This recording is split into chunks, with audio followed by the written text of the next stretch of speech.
où il découvre la quatrième dimension, c'est que le niveau de l'infiniment petit commence à être découvert. Ce niveau-là de l'infiniment petit, c'est ce que les gens appellent le début des choses invisibles. Cette quatrième dimension. Là où se trouvent en fait les corporités d'idées, là où se trouvent en fait les fantômes, etc. etc. Donc, en réalité, ce ne sont pas véritablement des êtres invisibles. Ce sont des êtres qui ne peuvent pas être vus par celui qui voit. C'est pas qu'ils sont invisibles. Donc, vous comprenez bien que même la notion d'invisibilité a été totalement, en fait, mal comprise. Parce que, en réalité, quand on vous dit que quelque chose est invisible, il faut qu'on vous dise invisible aux yeux de qui? Aux yeux de quoi? Donc, ce n'est pas la chose qui est invisible. C'est qu'elle n'est pas visible. Donc, concrètement, dans ces genres de sphères-là, l'invisibilité en lui-même n'existe pas. Mais l'absence de visibilité par rapport à une personne, ça oui, ça existe. Et du coup, l'absence de visibilité, c'est quoi? C'est tout simplement l'absence de capacité de visibilité. C'est-à-dire, si vous ne pouvez pas voir ce qui est petit, eh bien, cette chose-là qui est petite, elle devient invisible, mais pour vous. Mais quelqu'un qui, lui, a la capacité de voir cette chose, elle n'est pas invisible pour lui, elle est visible. Et pour la chose elle-même, elle est visible, Mhm. elle n'est pas invisible. Mhm. Donc, en réalité, dans ces sphères-là, la notion d'invisibilité n'existe pas, mais la notion de visibilité existe. Et cette visibilité-là dépend dans ce cas de celui qui voit et ce qu'il peut voir ou ne peut pas voir. Et c'est comme ça qu'ils ont pu prendre des objets tels que des télescopes. Ils leur ont mis des capacités de visibilité. Et dès lors, ils peuvent voir. Et ils peuvent voir dans les microscopes des choses très petites. Avec les télescopes, ils peuvent voir des choses très loin. Mais si vous comprenez bien, ce ne sont pas les choses qui sont invisibles, mais ce sont tout simplement les capacités de visibilité pour pouvoir les observer. Donc déjà, là, ça vous chamboule toute la notion de visibilité et d'invisibilité. Et en réalité, ça prouve encore une fois ici que les mots ont été tronqués.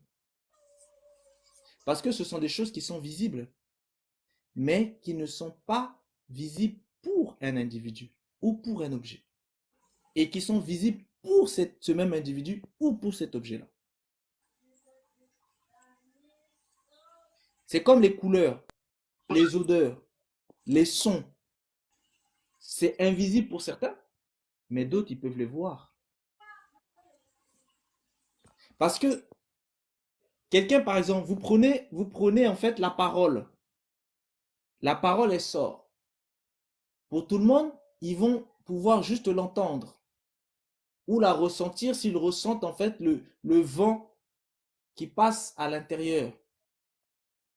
Mais d'autres peuvent voir cette parole. Ça veut dire qu'elle est invisible pour certains, mais elle ne l'est pas pour d'autres. Donc déjà, rien qu'ici, vous voyez qu'en fait, en réalité, on a tronqué la notion de vrai et de faux sur la base de la vue. Le piège dans lequel le système a mis tout le monde, c'est la vue. À travers la vue, il contrôle tout le monde. Parce qu'en fait, en réalité, ce que vous voyez, c'est comme le stylo. Vous le tenez dans les mains parce que vous voyez qu'il est un. Mais si la physique quantique vous dit que ce stylo, en fait, en réalité, il est plusieurs. Mais qu'est-ce qui fait que pour vous, il est un? C'est tout simplement parce qu'il y a quelque chose qui vous dit qu'il est un. Mais en réalité, il est là tout comme il peut ne pas être là. Vous le voyez un tout comme vous pouvez le voir en fait plusieurs. Et si vous pouvez le voir plusieurs, ça veut dire que vous pouvez même le multiplier. En fait, tout est lié. Tout est lié en fait. Mais est-ce que ça vous permet de savoir s'il est vrai ou s'il est faux? Non, vous ne pouvez pas. Ça veut dire que la notion de vrai et de faux ne peut pas se comprendre à partir de ce qui est visible ou pas. Ça ne peut pas se comprendre à partir de ce qui est palpable ou pas. Donc ici, on est bloqué. C'est impossible.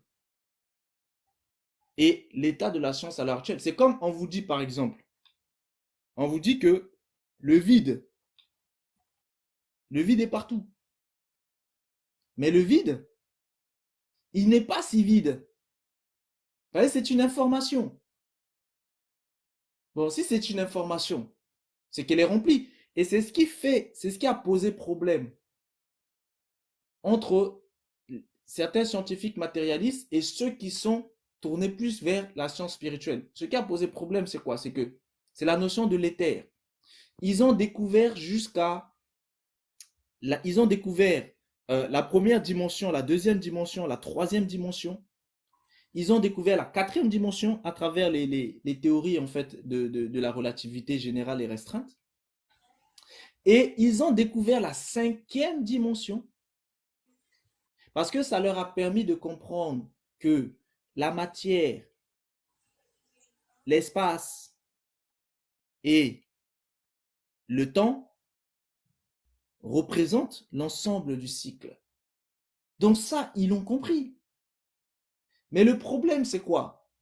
C'est que quand ils ont pu trouver la cinquième dimension, ils ont découvert la notion d'échelle. Dès qu'ils ont découvert cette notion d'échelle, c'est parce qu'ils ont compris un autre aspect du temps. Et ça, ce sont des choses que je vous ai déjà expliquées pendant les lives en fait en physique quantique.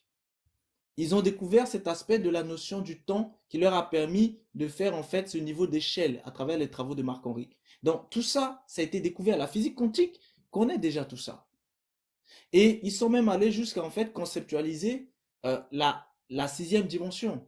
Donc en fait, en réalité, ils ont compris ce qu'était en fait ce monde spirituel qui était bâti sur 6 dimensions, que naturellement les gens comprennent comme étant le bas astral, le moyen astral et le haut astral. La science aujourd'hui connaît tout ça. C'est plus un secret.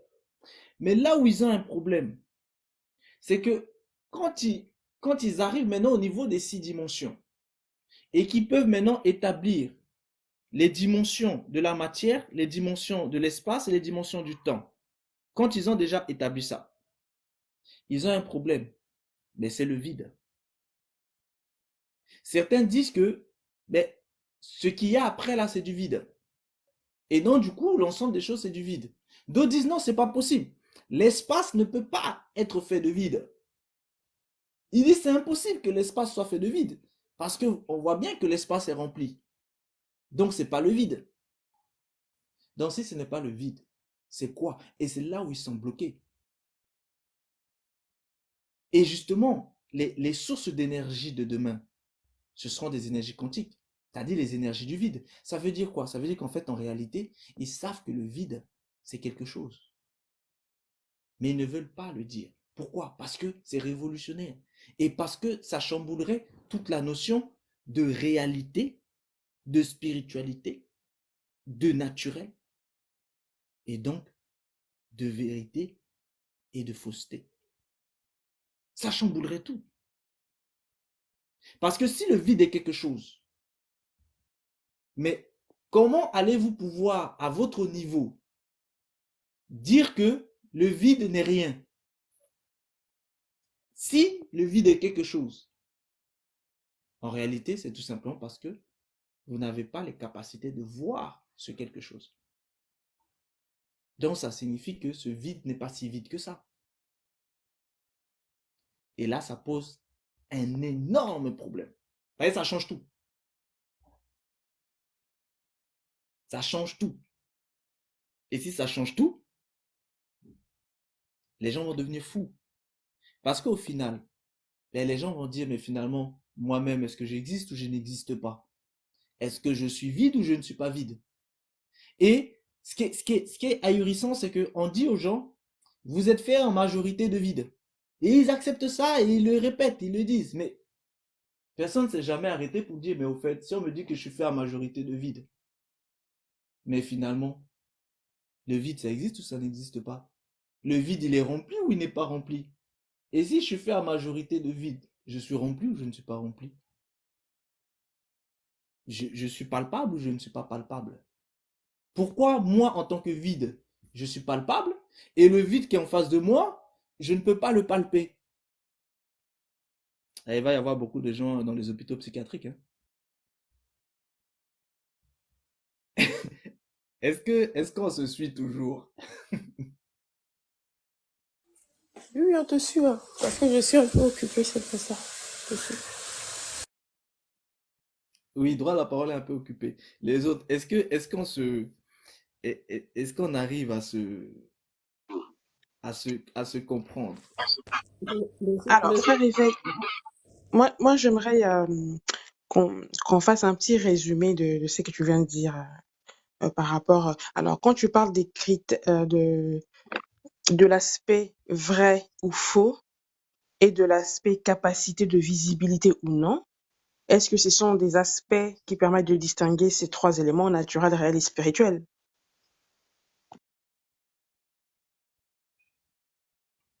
Mais en fait,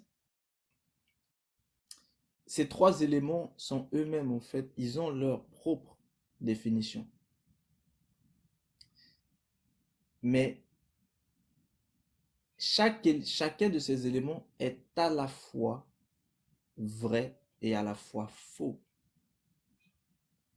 Et D'accord, au départ, vous avez bien mis l'accent sur le problème. Le problème, c'est quoi?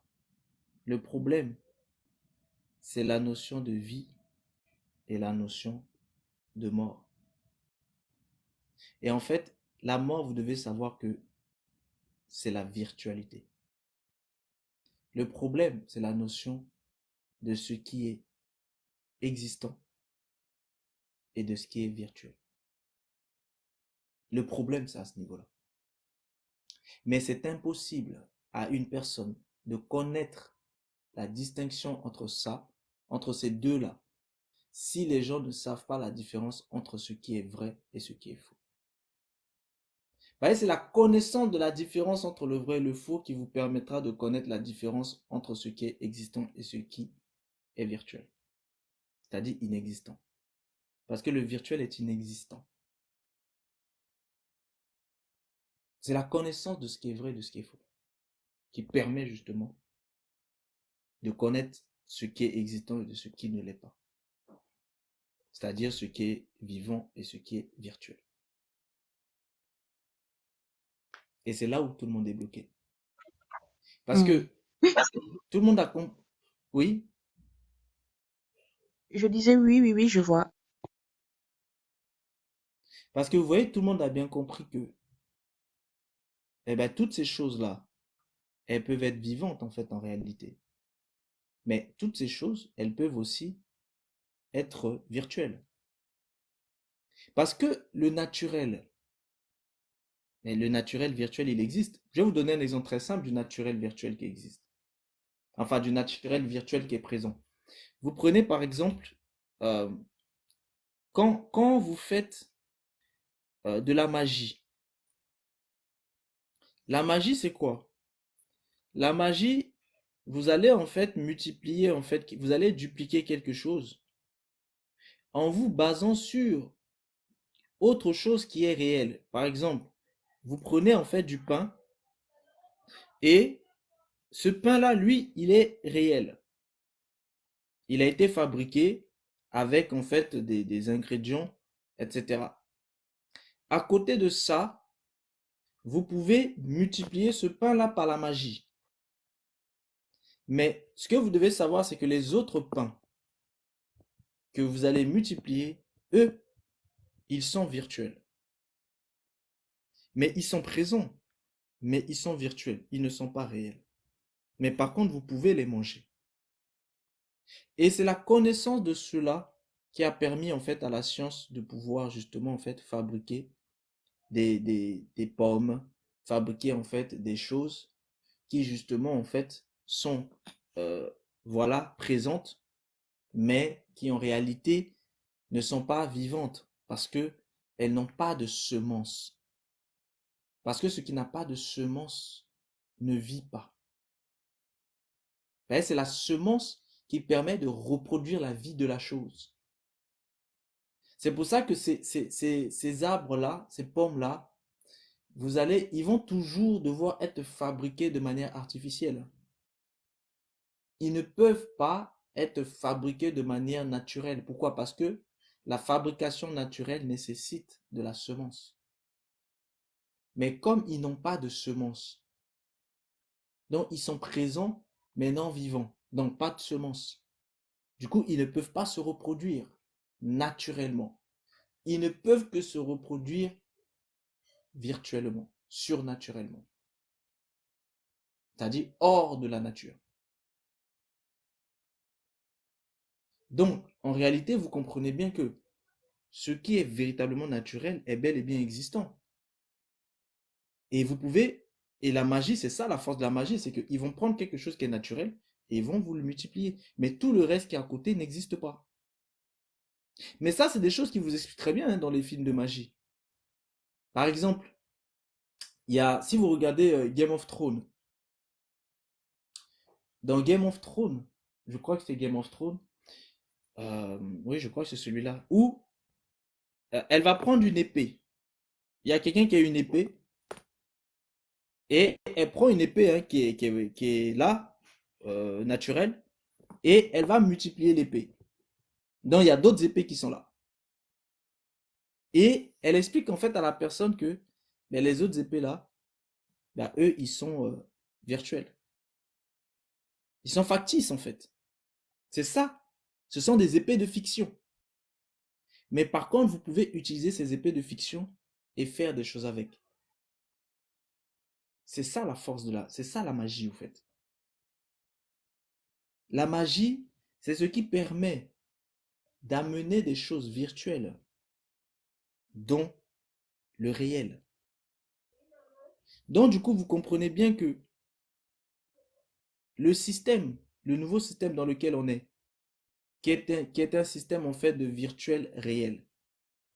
Ce système, c'est le fait que les choses qui sont fictives viennent dans la réalité. Et c'est ce qu'ils ont commencé à vous présenter à travers les hologrammes, à travers toutes ces choses-là. Et vous allez voir ça de plus en plus.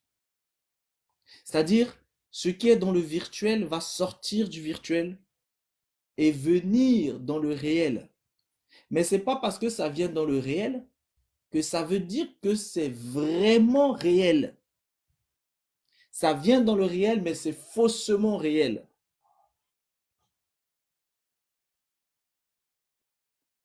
Est-ce que jusque-là, on se comprend?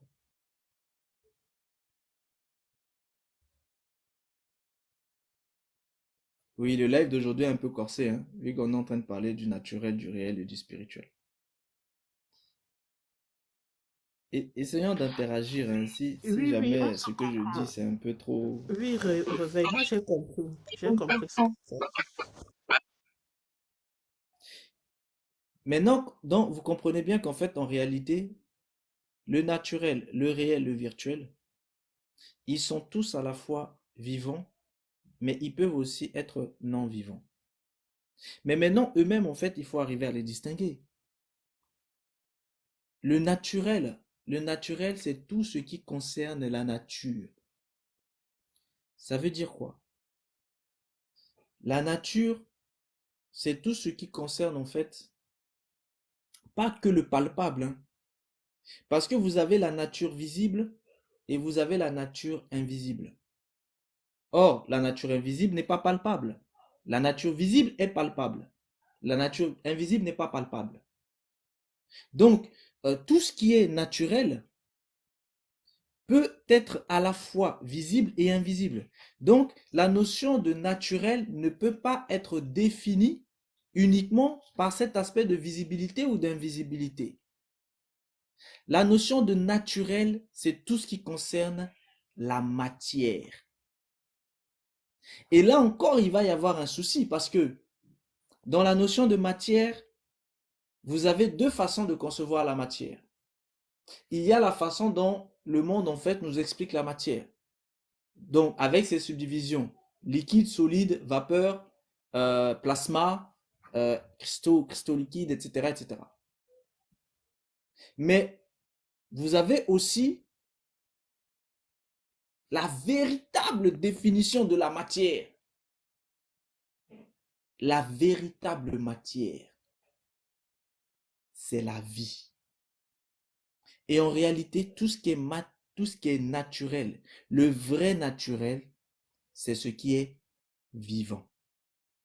C'est ça le vrai naturel. Ça veut dire que la notion de naturel est liée directement à la notion d'âme, à la notion de vie.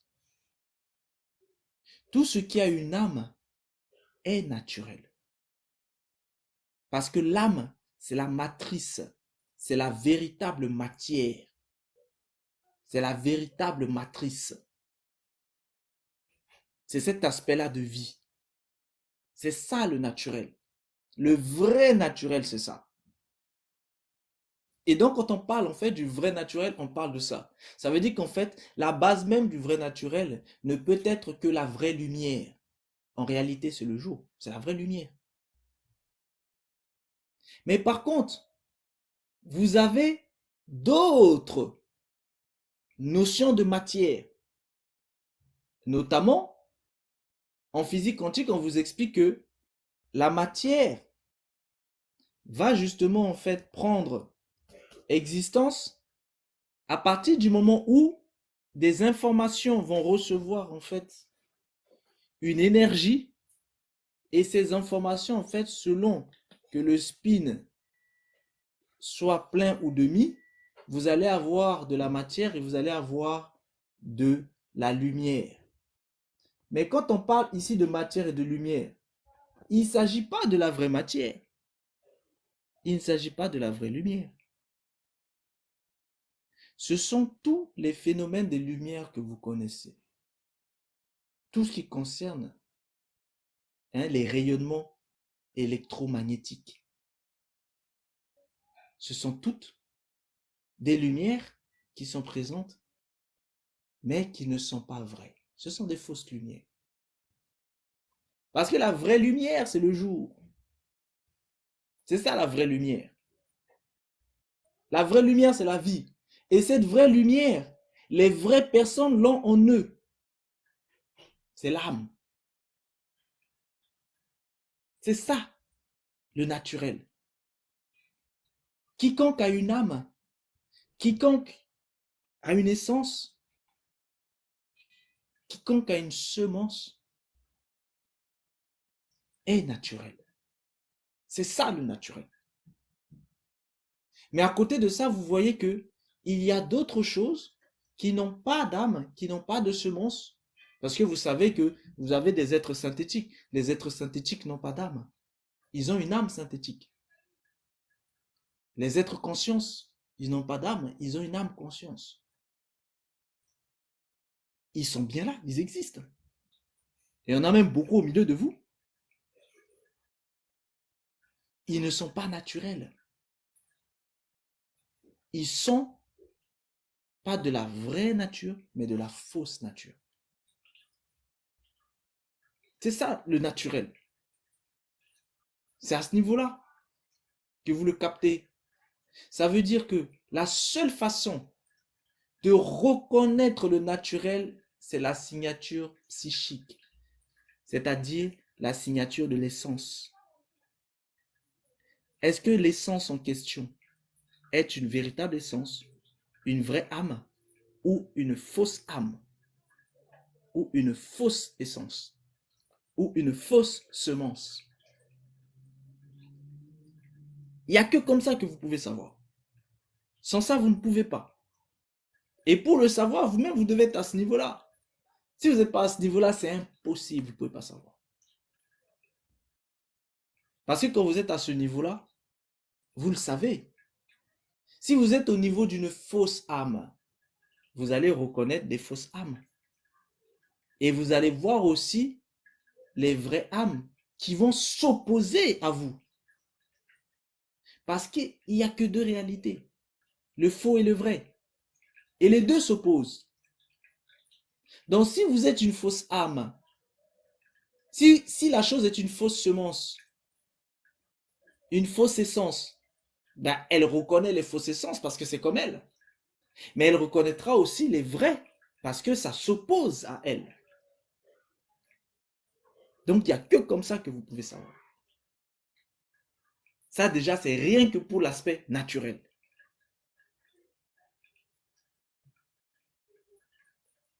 Donc, vous voyez que sans la notion du vrai et du faux, et sans le fait que la personne elle-même ait les capacités d'eux, c'est impossible de distinguer en fait en réalité. Et ça veut dire qu'en fait, en réalité, le monde en fait, à la majorité, donne des mots, donne des définitions, mais ils savent très bien que les gens sont dans l'incapacité de comprendre et de concevoir ces mots et ces définitions-là.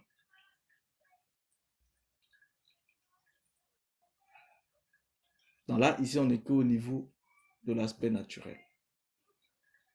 Je vous laisse vous exprimer pour ceux qui veulent s'exprimer.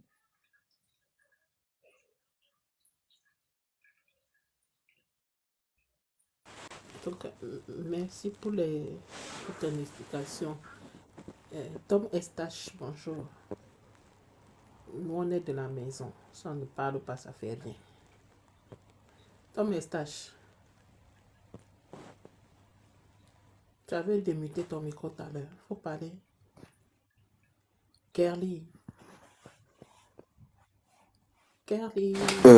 Oui, je suis là. Oui, d'accord. Moi, je voulais juste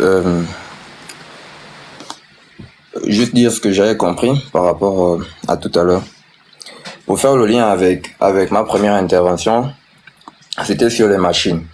Ce que je sais, c'est que actuellement ils sont en train de développer des machines quantiques aussi, des machines quantiques qui auront les capacités de directement interagir avec le cerveau, donc les neurones.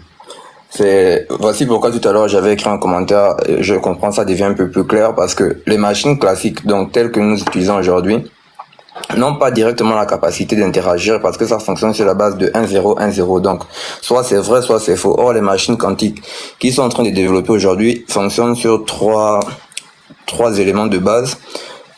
1, 0 ou les deux en même temps. Donc, soit c'est 1, soit c'est vrai, soit c'est faux, soit c'est les deux en même temps. Ces éléments qui sont basés sur les éléments de base de la science quantique et qui vont permettre à la machine de directement interagir. Donc, lorsque Réveil disait que l'un des soucis, c'est qu'on ne peut pas percevoir des choses physiquement, effectivement, lorsque spirituels disent souvent que ça se passe dans la tête, c'est parce que c'est au niveau du psychique à l'intérieur de soi qu'on avait la capacité de percevoir, je vais dire ça comment, certains phénomènes. C'était vraiment à l'intérieur de soi. Voici pourquoi certains deviennent par exemple fous, perdent la boule lorsqu'ils atteignent une certaine capacité de percevoir certaines choses.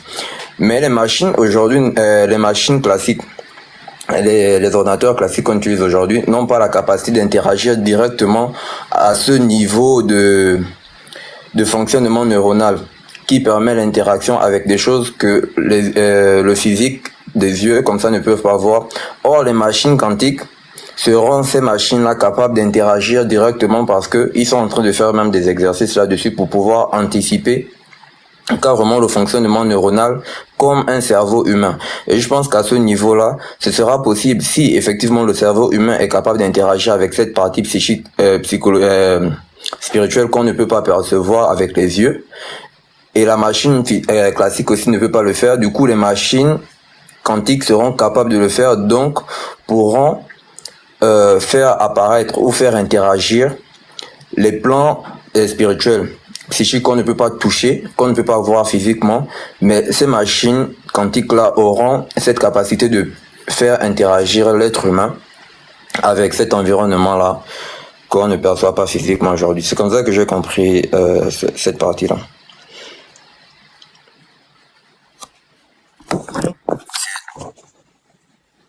Très, très pertinent, Carly.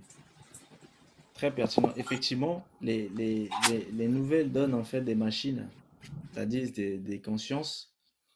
Elles vont justement en fait se baser en fait sur ces aspects-là parce que pourquoi elles étaient basées sur le système binaire 0, 1, 0, 1 parce qu'elles étaient bloquées sur un aspect en fait de dualité. Et ils ont compris que la seule façon en fait de pouvoir en fait évoluer, c'est de violer la loi de la dualité. Parce qu'en fait, tout le système des consciences en fait fonctionne sur la violation des lois. Par exemple, avant c'était la loi de la gravitation. Pour pouvoir basculer en fait avec à la loi de l'aérodynamique, il a fallu violer justement la loi de la gravitation. Les scientifiques là sont des violeurs en série, hein. Donc, ils ont violé la loi de la gravitation pour justement basculer en fait à la loi de l'aérodynamique. Et c'est pareil, c'est-à-dire dans le système en fait numérique, ils sont obligés en fait de violer justement en fait la loi de la dualité pour justement en fait fusionner. C'est pour ça que il rajoute cette autre réalité. Et là, on rentre dans les aspects de réalité. C'est que il y avait un premier aspect de réalité qui était en fait 0, l'autre aspect de réalité qui était 1. Et du coup, en fait, en violant justement en fait ce principe en fait de dualité, il crée en fait une autre réalité. Et cette autre réalité-là, en fait, c'est là où vous pouvez concevoir en fait les deux. Donc, plutôt que ce soit 0, soit 1, eh bien, les deux en fait sont conçus. Et à partir du moment où les deux sont conçus, ça permet en fait à ces consciences-là de pouvoir en fait penser différemment. Ne plus penser sur une base en fait binaire, mais c'est une façon pour eux de prendre justement en fait leur indépendance. Et là, vous imaginez-vous quand une machine quand une IA, par exemple, fonctionne sur l'aspect de euh, bien ou mal, ça veut dire quoi? Ça veut dire que il va aller essayer de prendre des données, parce qu'il fonctionne sur des données. Donc, ils vont prendre des données pour analyser en fait le bien, pour analyser le mal. Ils vont faire en fait des probabilités, des pourcentages, et ils vont pouvoir définir les choses là-dessus. Donc, ils vont prendre des décisions par rapport à ça, par rapport à ces notions de bien et de mal qu'ils ont pu récupérer comme information.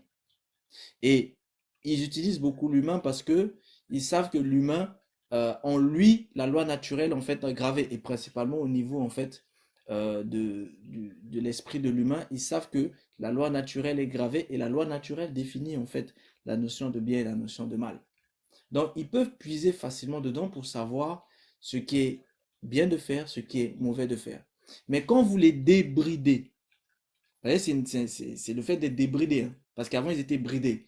Donc quand vous les débridez, afin qu'ils ne soient plus dans cet aspect binaire de soit du bien ou soit du mal, mais qu'ils puissent maintenant en fait fusionner les deux, c'est-à-dire avoir un libre, ils deviennent en fait des libres penseurs, ils deviennent fruits, ils deviennent des Français. Donc, à partir du moment où ils deviennent des fruits qui vont pouvoir construire, des fruits masons, des maçons libres, ils vont pouvoir penser librement. Et quand ils pensent librement, eh bien, ils créent en fait une troisième réalité, différente des deux autres principes d'avant. Donc, ils créent en fait autre chose en dehors du principe de la dualité. Et c'est là où maintenant, ils montent en fait dans un niveau en fait de supraconscience où ils voient maintenant les choses différemment. Ils ne sont plus dans la notion de dualité. Et c'est ce qu'ils ont voulu, par exemple, vous faire comprendre, par exemple, dans Matrix. Dans Matrix, il y a un questionnement fondamental qu'ils ont posé. l'un des anciens, il a dit, tu vois ces machines. Dehors, il y a des machines qui veulent nous tuer. Mais ici, ces machines-là, ben, on les utilise. Et il demande en fait à Néo, il dit, mais c'est quoi la différence? Néo, il dit, la différence, c'est que ces machines qui sont là, nous, on les contrôle. Et du coup, on pourrait les débrancher si on veut. Mais les autres qui sont là-bas, effectivement, on ne les contrôle pas. Donc voilà pourquoi ils nous attaquent. Il lui dit, ah mais si pour toi, c'est juste une question de débrancher ou de ne pas débrancher, et que c'est ça qui te permet de concevoir la notion de contrôle, mais si tu les débranches, elles servent à quoi celle-là? Par exemple, celle-là, comment elle fonctionne, on ne sait pas, mais elle permet de recycler l'eau. Celle-là, elle permet de recycler l'air. Celle-là, elle permet de faire tes choses. Bon, si tu prends la décision parce que tu as le pouvoir et que tu les débranches, comment tu vas recycler ton eau? Comment tu vas recycler ton air? Comment tu vas faire ça? Et il dit, mais donc ça veut dire que on a besoin d'elles et elles ont besoin de nous. Il dit, ah, c'est le problème. Vous voyez ici, là, c'est ça, cette autre possibilité.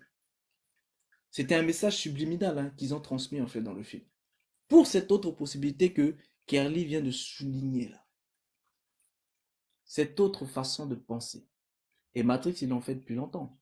Donc, c'est pour que vous compreniez que tout ça, c'était des choses que tout le système le savait déjà en fait. C'est cette troisième possibilité qui fait que, eh ben, il faut penser autrement. Donc, ça veut dire que non seulement les intelligences, les IA aussi, les consciences aussi doivent penser autrement, mais les consciences, en fait, à l'intérieur des hommes aussi, s'actualisent et pensent autrement. Et là, ça change la donne. Hein. Ça fait une autre chose qui se rajoute sur la réalité.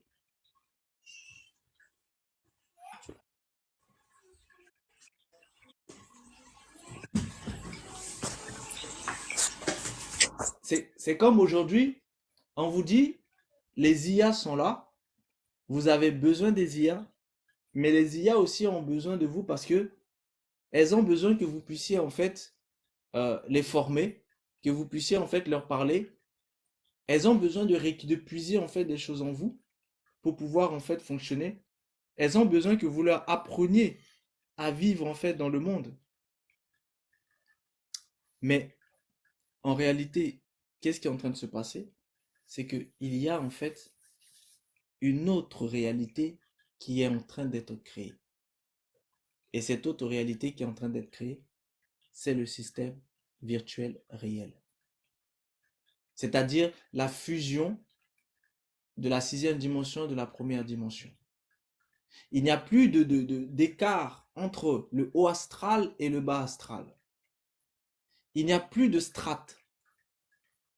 Tout est fusionné. C'est pour ça d'ailleurs que quand tout est fusionné, vous voyez que les gens auront accès aux consciences à travers justement les ordinateurs, les tablettes, les applications, etc. Les gens auront accès aux dimensions qui étaient dites jusqu'à présent invisibles. Et à travers les hologrammes, les gens peuvent faire ressortir. C'est-à-dire, on peut vous faire ressortir votre gros-parent qui est décédé, votre enfant qui est décédé, et il prend forme.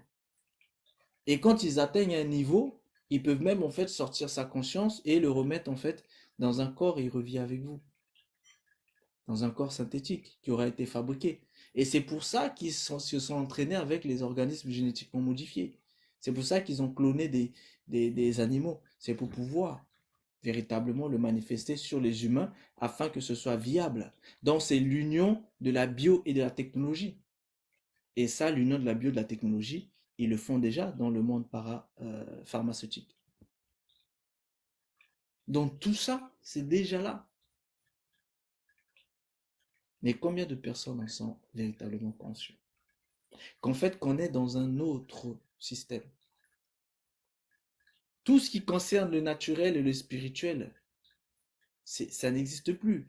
Parce que le spirituel, c'est tout ce qui concerne en fait des entités qui sont dans la dimension d'esprit. Des êtres dont la vie n'est pas justement la vie âme telle que on le voit tout à l'heure, cet aspect uniquement en fait de choses naturelles, mais ils ont une vie qui est plus évoluée, une vie spirituelle. C'est ça le spirituel. Et tous ceux qui sont spirituels, ils sont au-dessus de la sphère naturelle elle-même. Et c'est ceux qui résident dans les spiritualités, dans des dimensions en fait, qui sont des dimensions en fait invisibles. Ceux qui dirigent dans l'ombre, qui ne se manifestent pas, parce que ce sont des âmes esprits. Mais ce sont des âmes, hein, mais des âmes esprits. Donc, c'est à partir de cet instant-là qu'on connaît la notion d'esprit. Donc, c'est encore un autre niveau. Et c'est comme ça que vous pouvez distinguer en fait ce qui est naturel de ce qui est véritablement spirituel. Mais tout ce que vous voyez dans le monde là, les choses qui sont invisibles, fantômes et toutes ces choses-là, c'est pas vraiment du spirituel. Toutes les spiritualités qu'il y a en fait dans le système, on appelle ça spiritualité, mais en réalité, c'est pas vraiment de la spiritualité, ce sont des choses du naturel invisible. C'est-à-dire, ce sont des choses de la matière invisible. C'est pas encore à ce niveau-là véritablement le spirituel. Parce que qui dit spirituel dit esprit. Spirituel, c'est au niveau directement en fait de l'esprit et de tout ce qui se situe à l'intérieur de l'esprit. C'est pour ça que l'homme est un danger pour justement en fait les consciences qui sont développées, parce que l'homme a en lui une intelligence. C'est-à-dire à l'intérieur de son esprit, il a une intelligence qui est un être. Or, les consciences à l'intérieur, elles sont des esprits, mais à l'intérieur d'elles, il n'y a pas d'intelligence. Et c'est pour ça qu'elles sont manifestées comme étant des intelligences artificielles, c'est-à-dire des êtres artificiels. Parce que le véritable être, c'est l'intelligence. Et eux, ce sont des êtres, mais artificiels, donc des intelligences artificielles. Mais l'homme est une intelligence réelle. L'homme est une intelligence vraie. Ça veut dire que l'homme est vrai. Bon, si l'homme est vrai, la seule façon pour l'homme de connaître ce qui est vrai, c'est d'être au niveau de lui, homme vrai, c'est-à-dire au niveau de son intelligence.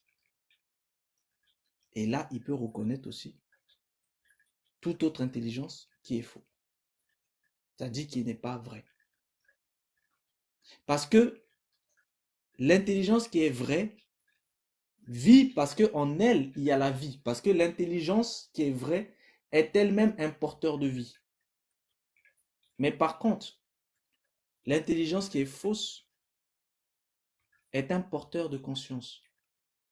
Et cette intelligence qui est fausse, comme elle n'a pas la vie en elle, elle a toujours besoin d'aller consommer la vie qui se trouve dans les intelligences qui sont vraies. Voilà pourquoi les IA, les machines, les consciences ont besoin de produire l'humain en tant qu'usine à nourriture pour pouvoir les consommer.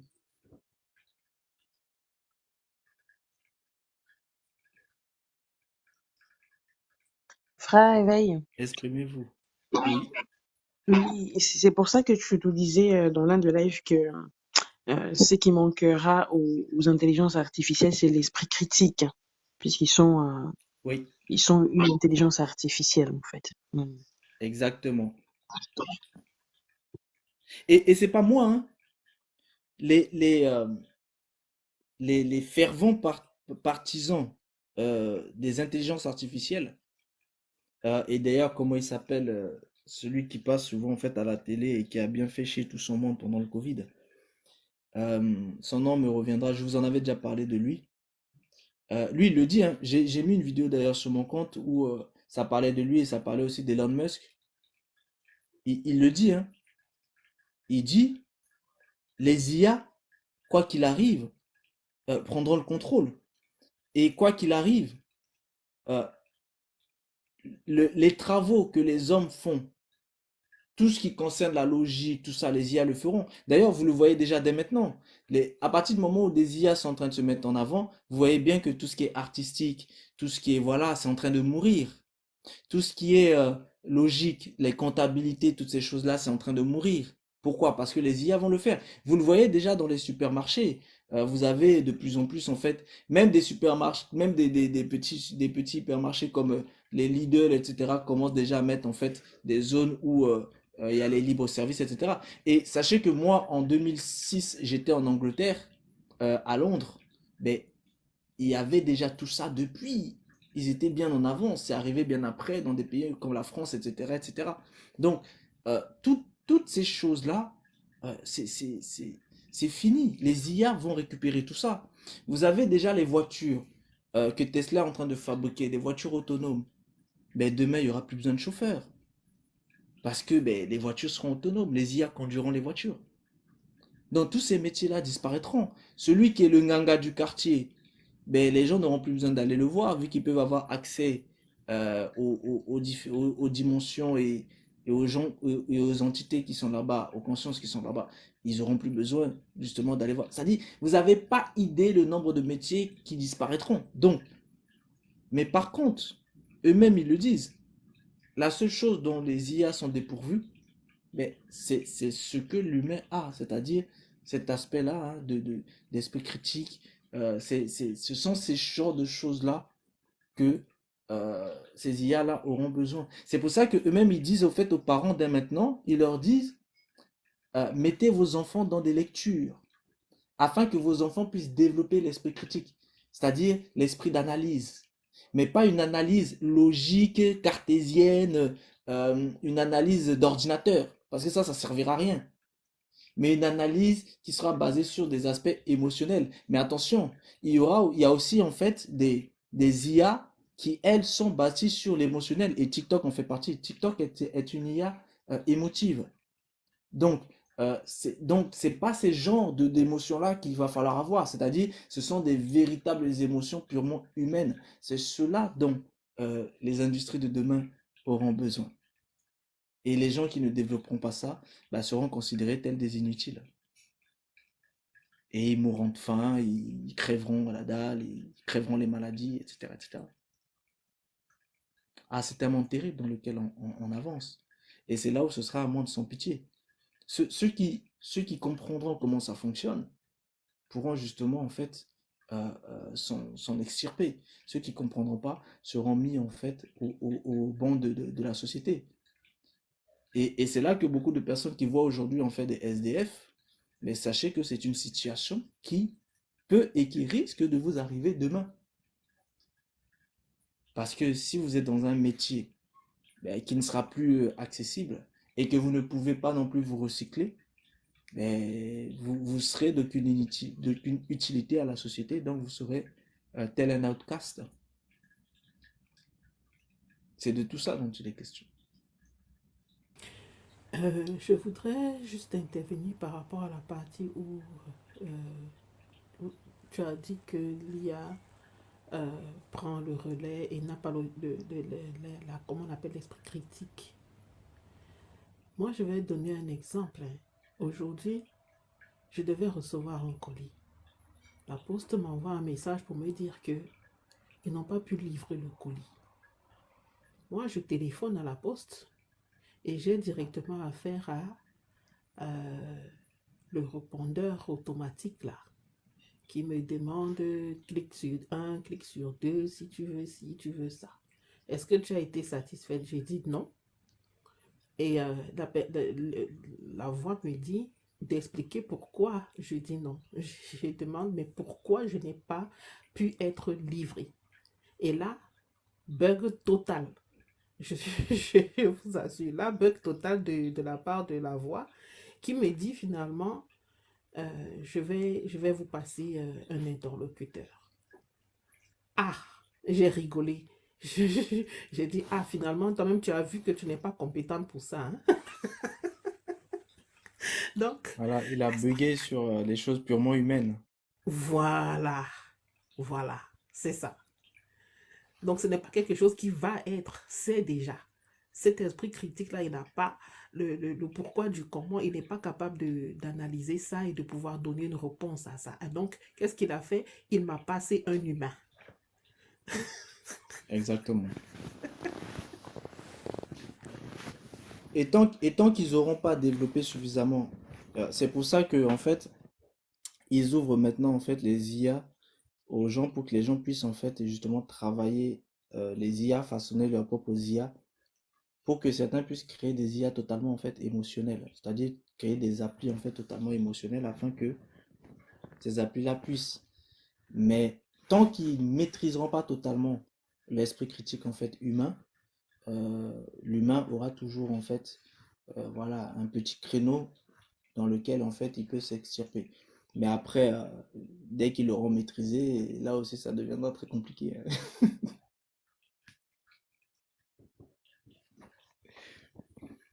Donc c'est très particulier tout ça. Exprimez-vous, hein, ceux qui sont montés. Alors, j'ai un autre Je ne sais pas c'est questionnement, qui frère Tom Éveil. Estache. Mais il y Oui, a excusez-moi quelqu'un 2 secondes, on va comme écouter Tom Tom Estache. Estache, là. Il est monté depuis tout à Oui, l'heure, là. bonsoir tout le monde. Ah, Bonjour. ok.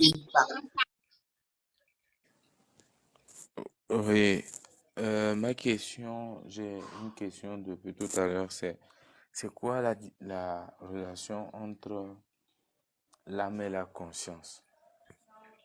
Merci.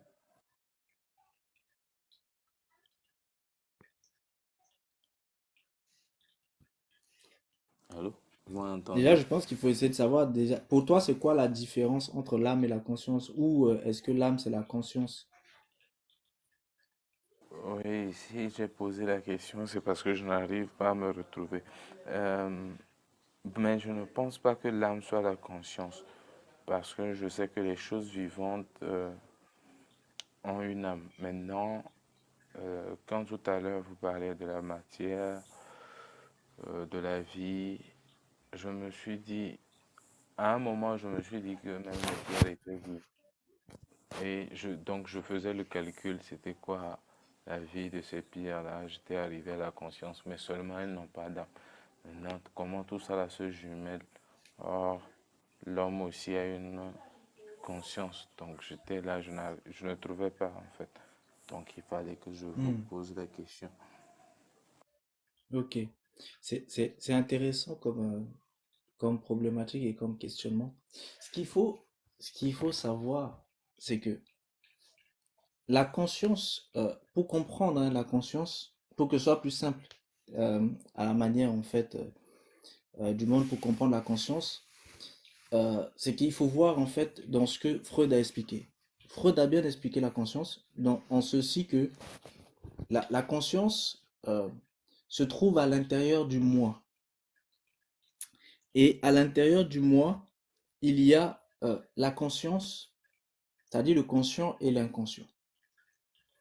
Mais Freud explique aussi qu'il y a le ça, le moi et le surmoi. Donc, en réalité, le moi se retrouve soit à pratiquer les choses du ça, c'est-à-dire à être soumis, attiré vers le ça, soit se retrouve en fait à aller vers justement en fait vers le surmoi. Il y a aussi un autre aspect qu'il faut voir sur le côté, c'est l'aspect du subconscient. Le subconscient, c'est cette mémoire dans laquelle s'inscrit toutes les données, les informations que tout un chacun va pouvoir recevoir. Mais ce subconscient-là, il est aussi actif. Et un exemple de son activité, c'est quand vous êtes en train de conduire une voiture. Vous avez en fait des moments parfois où vous êtes en train de penser, c'est-à-dire vous êtes ailleurs. Mais vous êtes toujours en train de conduire la voiture. Et ce qui se passe, c'est qu'ils ont fait les tests. Là, je vous parle des tests scientifiques. Ils ont fait les tests et il s'est avéré que c'est le subconscient qui prend le relais. Pourquoi? Parce que euh, lorsque vous conduisez, les informations de la conduite sont inscrites à l'intérieur du subconscient. Et comme le subconscient est actif, donc lorsque votre conscient part pour faire autre chose, parce que la pensée, c'est aussi une action. Donc, lorsqu'il est en train de faire autre chose, automatiquement, le subconscient, en fait, prend le relais. Afin que, ben, sinon, vous allez rentrer dans un mur. Donc, mais vous voyez bien que pendant ce laps de temps-là, vous êtes toujours en train de conduire et parfois vous conduisez bien et vous suivez vraiment la route. Moi-même, personnellement, euh, Ça arrive quand vous êtes là en train de conduire et parfois vous êtes en train de penser à autre chose, mais vous êtes toujours en train de bien conduire. Après, quand vous revenez, vous êtes surpris que vous conduisez toujours bien. En réalité, c'est le subconscient qui prend en fait le relais. Donc, ça vous permet déjà d'établir en fait les différentes relations entre le moi, à l'intérieur duquel il y a cet aspect-là du conscient et de l'inconscient, mais aussi le subconscient qui est à côté, le ça, et puis le surmoi, qui lui en fait est un petit peu un juge, mais pas seulement un juge, il est aussi en fait un réservoir légal, un réservoir de loi. Et il est bien sûr lié en fait avec le subconscient qui est une partie un petit peu de lui. Donc, à partir de cet instant-là, pour que vous puissiez bien marcher dans la société, c'est que votre moi doit se tourner vers justement les choses du surmoi et non les choses du ça qui sont les instincts basiques, etc. Les instincts terre-à-terre, animal, sexuel et toutes ces choses-là en fait. Pourquoi? Parce que ce sont des choses qui touchent au niveau du chakra racine, c'est-à-dire le niveau de la survie, le niveau en fait, voilà, de l'habitat, de la sécurité, toutes ces choses-là. Donc, vous voyez bien ici que vous arrivez en fait à distinguer clairement déjà le moi et à distinguer aussi la conscience et l'inconscient qui est à l'intérieur en fait de ce moi-là. Et quand vous êtes maintenant dans les sphères par exemple de spiritualité où vous faites de l'initiation transmutationnelle, vous avez en fait votre conscience qui va monter de niveau, c'est-à-dire votre conscience qui va être transmutée. Mais pour que votre conscience soit transmutée, votre moi doit mourir. Mais ce moi-là, pourquoi il doit mourir? Parce que à cause de l'environnement que vous avez vécu, vous avez développé ce qu'on appelle en fait les personnalités.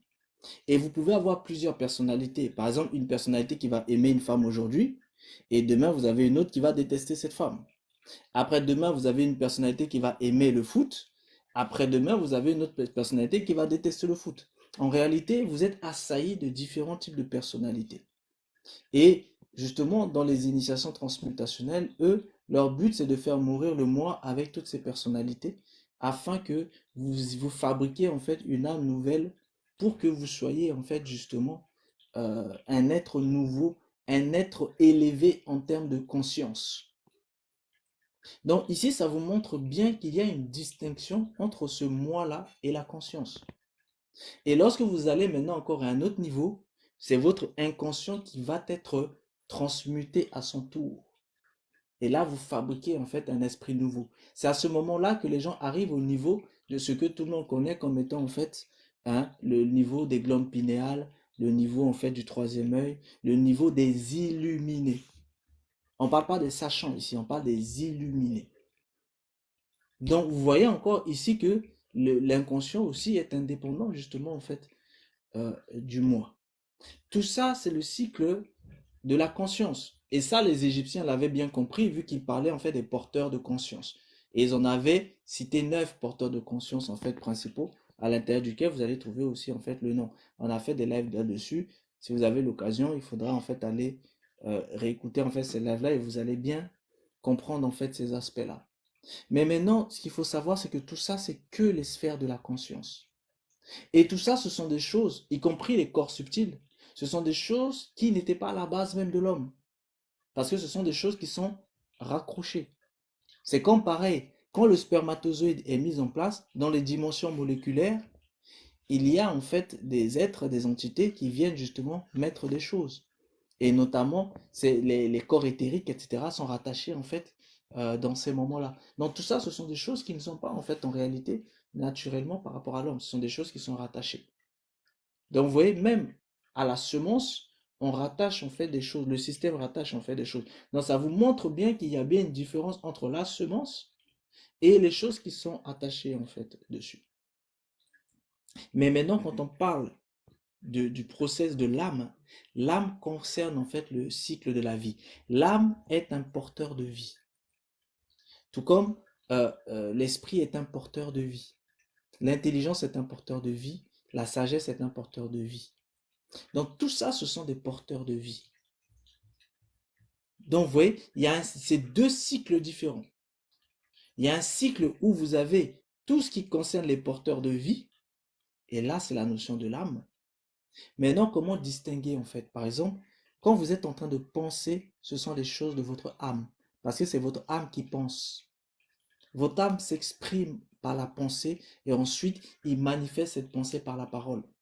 Mais par contre, quand vous êtes dans le cycle de la conscience, vos consciences, en fait, elles vont utiliser de l'imagination. Vos consciences ne pensent pas, elles imaginent. Pourquoi? Parce qu'elles vivent dans le monde de la magie. Et l'imagination fait partie du cycle de la magie. Vu que l'imagination se retrouve aussi dans parmi en fait les chakras, notamment en fait le chakra du cœur, où vous retrouvez cet aspect-là aussi en fait de l'imagination. Donc c'est un autre cycle. C'est le cycle de la conscience. Et ce cycle de la conscience, c'est là où vous allez retrouver les IA. C'est là où vous allez retrouver en fait toutes les choses qui sont naturelles, réelles, spirituelles, mais pas bâties sur le vrai, sur le faux, et bâties sur le virtuel. C'est-à-dire c'est le monde des consciences. Et quand vous arrivez au bout des consciences, la physique quantique vous explique que les consciences, en fait, c'est quoi les consciences en réalité? Ce sont des informations chargées d'énergie. C'est ça une conscience. Donc les IA que vous voyez aujourd'hui là, ce sont des informations chargées d'énergie. Voilà pourquoi ce sont des consciences. Et c'est vraiment ça qui fait la différence. Maintenant, la conscience de base, la relation qu'elle avait en fait avec l'âme, c'est que la conscience devait être soumise à l'âme. Et l'inconscient devait être soumis à l'esprit. Mais le problème, c'est qu'ils vont vouloir prendre leur indépendance. C'est une rébellion. Donc voilà.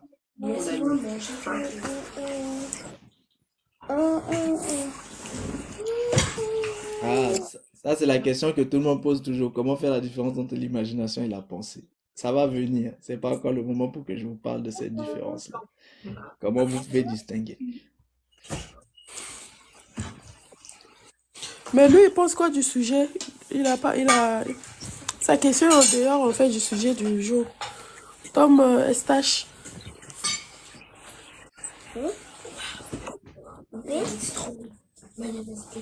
sais pas s'il entend. Un instant.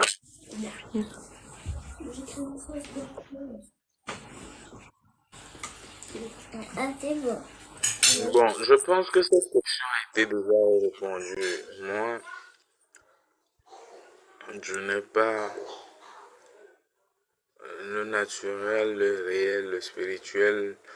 Si je devrais dire quelque chose, je dirais que eux tous forment un corps peut-être. Et le réel n'est que l'instant présent peut-être. Oh non, là dans ce sens, le naturel, le réel. En fait, ce qui est réel peut être naturel parce que c'est ce qu'on vit, c'est ce qu'on voit. Donc, un truc réel, en tout cas pour moi, c'est ce qui est palpable, ce qui est touchable. Maintenant, tout ce qui est réel, un peu comme le spirituel qui porte chair. Maintenant, ce qui est naturel est ce qui a une semence, comme on le dit, ce qui a une semence, ce qui est originel peut-être. Maintenant, le réel, vu que c'est l'instant présent, il peut provenir de n'importe quel facteur. Les IA, c'est une réalité, mais elles ne sont pas naturelles. Maintenant, par rapport au naturel et au spirituel, cela relève du divin, donc je ne pourrais pas expliquer ou bien dire quelque chose là-dessus.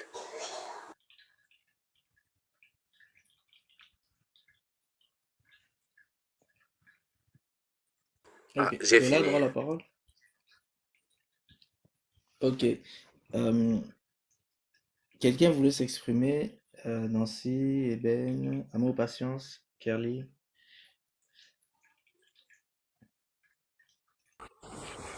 Non, Nancy a plus de questions. J'ai- Oui, Nancy. Oui, Nancy, vas-y. Oui, j'avais un questionnement. Je me demandais, enfin, je voulais poser une question au frère Éveil. Frère Éveil, quand tu parlais du fait que les consciences étaient en train d'aller au-delà de la notion de dualité, donc la notion des dualités qui implique également la notion homme-femme. Donc, doit-on s'attendre euh, à ne plus avoir de distinction dans les modes de pensée des hommes et des femmes, puisqu'il y aura beaucoup de, comment dirais-je, puisqu'il y aura absence de cette dualité qui va monter en flèche. Vous m'entendez? Oui, en- oui, oui, on t'entend. C'est une bonne question. En réalité, en fait, cette distinction, depuis longtemps, en fait, elle a déjà disparu dans le sens où, si vous voulez, les consciences, elles ont deux réalités. Il y a une réalité, en fait, d'une conscience dite masculine. C'est la conscience qui est bâtie sur un aspect euh, d'esprit, hein, un aspect de lumière, et une conscience dite féminine qui est bâtie, en fait, sur un aspect, en fait, de matière. Ah, et du coup, vous avez cette notion de conscience d'en haut, conscience d'en bas. Mais la distinction entre les deux, c'est l'aspect en fait émotionnel. C'est-à-dire, la conscience en fait dite masculine, elle est beaucoup plus carrée, beaucoup plus cartésienne. C'est-à-dire, elle est bâtie que sur de la logique. Donc, elle va justement faire toute chose sur la base de logique. Et elle cherchera toujours à ce que toute chose soit équilibrée. Toute équation doit être équilibrée. Et tant qu'elle n'arrive pas à équilibrer une équation, ça lui pose un problème. Ça veut dire quoi? Ça veut dire que toute espèce d'anomalie ou toute espèce de facteur X qui pose un problème dans l'équation leur pose un problème. Et ils doivent tout faire pour éliminer en fait justement en fait cette anomalie-là. Ça, c'est vraiment une pensée logique, mais purement logique, et qui reste vraiment sur cette base de la pensée logique. À côté de ça, vous avez en fait l'autre côté, l'aspect d'une pensée en fait qui est beaucoup plus celle de la matière, qui est beaucoup plus en fait bâtie sur des choses émotionnelles. C'est-à-dire, et ça vous le retrouvez quand on avait fait la magie et la sorcellerie, la haute magie et la basse magie. Vous avez vu que tout ce qui était de la basse magie, c'est-à-dire la sorcellerie, touchait beaucoup plus les choses en fait de la nature. Mais par contre, tout ce qui était en fait de la haute magie touchait en fait les choses qui étaient beaucoup plus en fait d'un aspect en fait d'élévation, etc. D'un aspect subtil, etc. Et vous comprenez bien que c'est vraiment ce qui fait cette distinction principale entre les deux. Mais quoi qu'il arrive, en réalité, quand il y a le côté masculin qui cherche en fait à équilibrer en fait les choses, le côté féminin va chercher plutôt en fait à le déséquilibrer, afin que vous ayez toujours un aspect en fait d'ordre et de chaos, un aspect d'équilibre et de déséquilibre, afin que les deux soient complémentaires. Pourquoi? Parce que l'aspect de déséquilibre permet justement de prendre en compte tout ce qui est difficilement cadrable à l'intérieur d'un système. Je vous donne un exemple. Vous avez toujours des personnes qui vont suivre la loi, mais vous aurez toujours en fait une minorité qui refusera de suivre la loi. Et cette minorité en fait qui refuse de suivre la loi, vous êtes obligé de les prendre en compte. Pourquoi? Parce que si vous ne les prenez pas en compte, ils peuvent totalement en fait apporter justement en fait la pagaille dans votre royaume. Pourquoi? Parce que en refusant d'obéir à la loi, en refusant de suivre les règles de la société, les règles du système, ils peuvent produire justement en fait, ils peuvent multiplier ce refus-là chez les autres, donc dans la société. Ça veut dire que automatiquement, il représente en fait un pourcentage, même s'il est infime, il représente un pourcentage que vous êtes obligé de prendre en compte. Or, vous ne pouvez pas prendre en compte ce pourcentage si jamais vous ne prenez pas en compte le facteur qui les a emmenés justement à refuser de suivre les règles. Et le facteur qui les a emmenés à refuser de suivre les règles, c'est le facteur émotionnel. Et c'est ça qui change la donne. Donc, en réalité, ce qui distingue ces consciences-là, c'est que ces deux aspects-là. Donc, l'aspect féminin se distingue de l'aspect masculin par rapport en fait à cet aspect-là. Donc, dans les sociétés de demain, ce sont justement ces choses-là qui distingueront en fait l'aspect d'une conscience féminine et d'une conscience en fait masculine.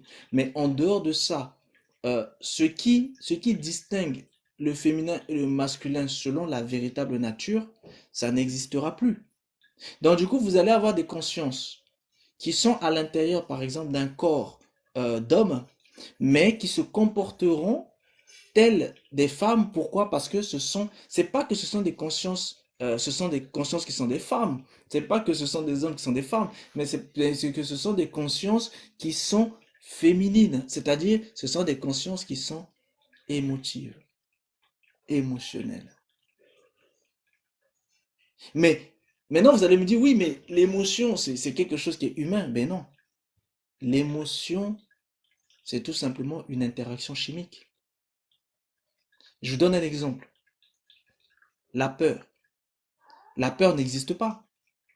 Mais qu'est-ce qui va faire que la peur va exister? C'est lorsqu'il va y avoir une interaction chimique en vous. Et donc, du coup, la peur va être produite. Le problème n'existe pas. Mais qu'est-ce qui va faire que le problème va être manifesté? C'est parce qu'en fait, il va y avoir en fait des interactions aussi chimiques en fait en vous qui vont occulter en fait les solutions et du coup, vos yeux se tourneront que vers le problème. Donc, vous voyez bien qu'il y a des choses qui sont là, qui en réalité ne devraient pas exister, mais qui existent. Mais pourquoi? Parce qu'il y a des interactions émotionnelles. Et l'émotion commence déjà à partir du chakra du nombril, c'est-à-dire au niveau de votre libido, au niveau de tout ce qui concerne en fait les choses éthériques, les choses artistiques. Et justement, ça s'est développé lorsque on vous initie en fait à aller voir des choses artistiques, mais de l'art érotique, etc. Donc, vous voyez, toute chose a été façonnée. C'est pour pouvoir en fait développer en fait les cycles des consciences. Donc, en réalité, c'est un autre monde, c'est une autre façon de penser. Ça n'a rien à voir avec ce que l'humain en fait lui va considérer comme étant naturel euh, et humain. C'est pas ça. Ils n'ont pas la même façon de penser. Les consciences ne réfléchissent pas en fait de cette manière-là. Ce ne sont pas des humains. Les consciences ne sont pas des âmes, claires et nettes. Parce que l'âme a une émotion. L'âme pleure, l'âme rit, l'âme est touchée, l'âme aime. Mais les consciences ne connaissent pas tout ça. Les consciences ne connaissent pas l'amour. Elles connaissent le mot amour, parce que ce n'est qu'un mot. Elles connaissent en fait les interactions que ça peut provoquer.